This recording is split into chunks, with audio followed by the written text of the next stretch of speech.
Bismillahirrahmanirrahim. Elhamdülillahi Rabbil alemin. Vessalatu vesselamu ala Rasulina Muhammed ve ala alihi ve ashabihi ecmain. Hormatly musulman doganlar, dinimiz İslam öýlenmegi, maşgala gurmagy we köpelmegi ünneýe.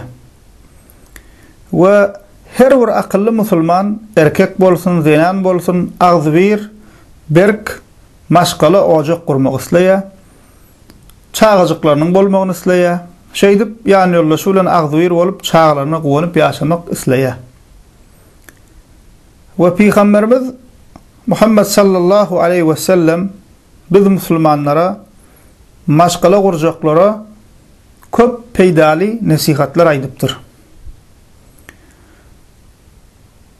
Şolardan en möhümleriniň biri Sahih Buhari ve Sahih Muslim hadis kitaplarına Ebu Hureyre radiyallahu anh'tan rivayet edilen hadisinde Peygamberimiz sallallahu aleyhi ve sellem şeýle diýär: Tunkahul mar'atu li arba' li maliha ve li hasabiha ve li cemaliha ve li diniha. Fazfar bizatid din teribet yedak diye zinana 4 zat üçün öýlenilýär. Baýlyk üçün, nesli üçün, owadanlyk üçün we dindarlyk üçün. Sen dindaryny saýla diýär.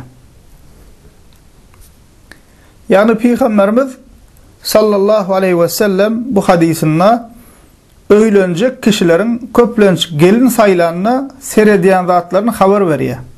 Halk içinde köplenç näme seredilýär? Köplenç käbirleri owadanlygyna seredýär, käbirleri baýlygyna seredýär, käbirler bolsa nesline, aslyna, tire taýpasyna seredýär. Käbirler bolsa dindarlygyna, edep ahlagyna, halalmy, halal ýeriň çagasymy şoňa seredýär. Peygamberimiz sallallahu aleyhi ve sellem öýlenjeklere näme diýär? Dinlaryny saýlan diýär. Yani birinji ýerde owadanlygyna däl, baýlygyna däl, gelip çykyşyna, tire taýpasyna däl, birinji bilen dinarlygyna seretmeligini Peygamberimiz Muhammed sallallahu aleyhi ve sellem bize näme şu hadisinde nasihat berýär, tawşyryk berýär. Elbette musulman doganlar sulhu almaly. Ýigit hem gyz hem bir-birini görmeli, şeklini, jemalyny görmeli, bir-biriniň näme sulhuny almaly. Emma musulman doganlar birinji ýerde dinarlygy bolmaly. Yani misal üçin gelin saýlanda gyz maşgala hijabyna berkmi, islamy göre dolu örtünýärmi? Ar namusyna berkmi? Utanç hayalymy? Edep ahlaklymy? Şu zatlar musulman doganlar birinji ýerde şular bolmaly. Birinji ýerde şular bolmaly. Eger din imany, ar namusy, utanç hayasy, edep ahlaky gowy bolmasa, owadanlygyndan peýda ýok, baýlygyndan peýda ýok. Asıllı bolmagynyň, plan tireden, plan taýpadan bolmagynyň musulman doganlar hiç bir näme peýdasy ýok. Diýmek nämeken? Birinji ýerde dinarlygyna seretmeli. Hadiste ýigidin gelin saýlamagynyň gurrun gitse-de musulman doganlar zenan maşgalady degişli. Zenan maşgala hem özüne ýan ýollaş boljak kişe karar bermeli bolanyny zenan maşgala da şu hadisdäki tawşyryga, nasihata görä hereket etmeli. Birinji ýerde owadanlygyna, baýlygyna, maşynyna, ulagyna, öýüne, diplomuna, wazipasina ýa başgalaryna seretmeli däl. Birinji ýerde näme seretmeli musulman doganlar? Dinarlygyna seretmeli. Yani näme halal adammy?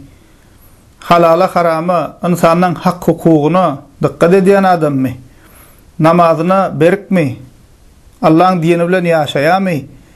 Şu zatları musulman doganlar birinci yerde goýmaly biz. Tapawdy ýok.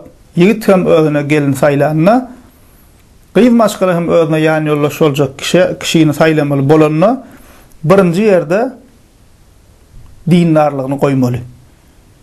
Galan zatlar soňra gelýär. Sulham almaly, hawa guruplulygy ýa başga zatlar, olar näme soňraky zatlar musulman doganlar. Çünki musulman doganlar şey dip maşgala birikse, birinji yerde dindarlyk goýulsa, birinji yerde Allah Taala'nın razylygy goýulsa, ana şol maşgala agzyr bolar. Bir-birini Allah'ın razylygy üçin gowwarsalar, berekeden bolar, maşgala da berk bolar, ojagyn berk bolar.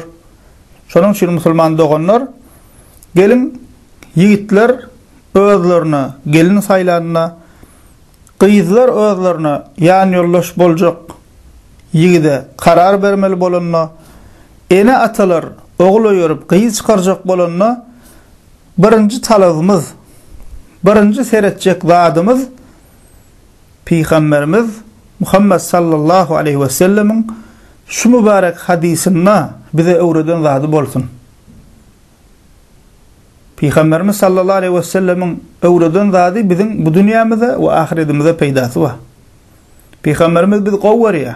Ümmetynyň her meselede öňe gitmekligini, köp haýyrlar gazanmaklygyny isleýär. Şonuň üçin näme bolsun bizim birinji ölçegimiz Peygamberimiziň şu mübarek hadisine näki tawşyrygy bolsun.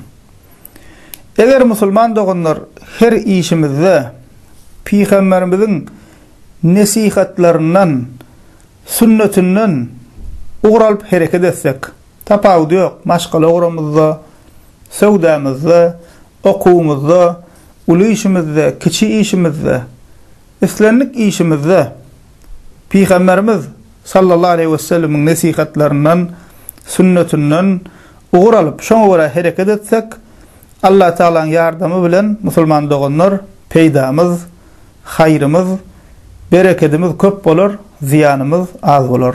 Elhamdülillahi Rabbil alemin.